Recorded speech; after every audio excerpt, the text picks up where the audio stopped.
स्वतःच्या जीवाची पर्वा केली नाही. अनेकांनी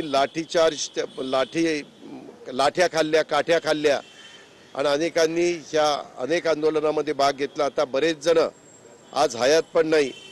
ND पाटील साहेब ह्याच्यामध्ये किती आग्रहपूर्वक लढत होते आणि अतिशय व्यवस्थितपणे भूमिका मांडत होते, त्या उभ्या महाराष्ट्राने पाहिलेली. सर हिंदी में जानना चाहेंगे, गुजरात में एक लैंडस्लाइड विक्ट्री मिली है बीजेपी को, 150 से ज़्यादा ऐतिहासिक सीट वो विक्ट्री पाए हैं. इस पूरे परिणाम को किस तरीके से देखते हैं और हिमाचल में बीजेपी की सरकार चली गई. मेरा ये कहना है कि जब गुजरात में बीजेपी के खिलाफ कांग्रेस ने भी कैंडिडेट खड़े किए और आप पार्टी ने भी कैंडिडेट खड़े किए, तब अपोजिशन में दो पार्टी के बीच वोटों का बंटवारा होगा और इसका फायदा बीजेपी को मिलेगा, ऐसा अंदाज बहुत लोगों ने व्यक्त किया था. इवन मीडिया के लोगों ने भी ऐसा कहा था और जो राजकीय विश्लेषक है उन्होंने भी कहा था.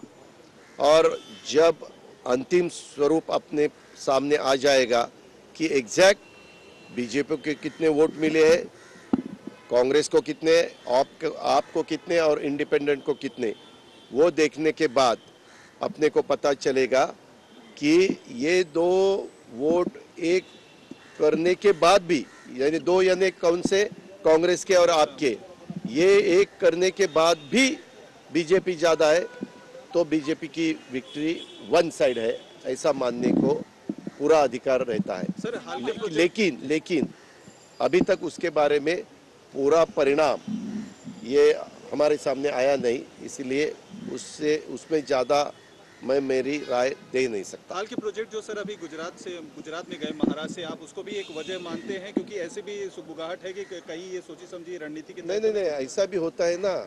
जब कोई दूसरे राज्य के बड़े बड़े प्रोजेक्ट, हजारों करोड़ के, लाखों करोड़ के प्रोजेक्ट, लाखों लोग, युवा या युवती, वो वहाँ उनको नौकरियाँ मिलने वाली थी, ऐसे प्रोजेक्ट दूसरे स्टेट से अपने स्टेट में आए, वो किसने लाए?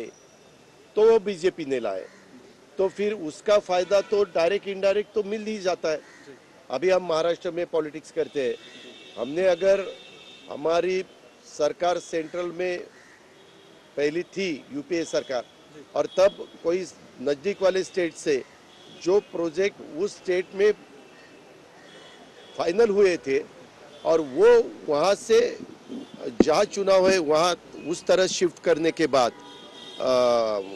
युवा लोगों को या युवतियों को तो अच्छा ही लगेगा. बेरोजगार अभी पूरे देश में है, अपने महाराष्ट्र में है, महंगाई भी है, तो लोगों को ऐसा लगता है कि देखो इन्होंने अपने लिए ये प्रोजेक्ट लाया है, अपने को नौकरी मिलेगी, ऐसा लोगों को, वोटर को लगता है. बीजेपी का कहना है कि मोदी मैजिक के सामने विपक्ष के पास कोई चेहरा नहीं है, इसी वजह से गुजरात में इतनी बड़ी बम्पर जीत मिली. अच्छा, वैसा है तो हिमाचल प्रदेश में क्या हुआ? तो वहाँ किसका चेहरा चला? फिर दिल्ली में कॉरपोरेशन 17 साल उनके पास थी,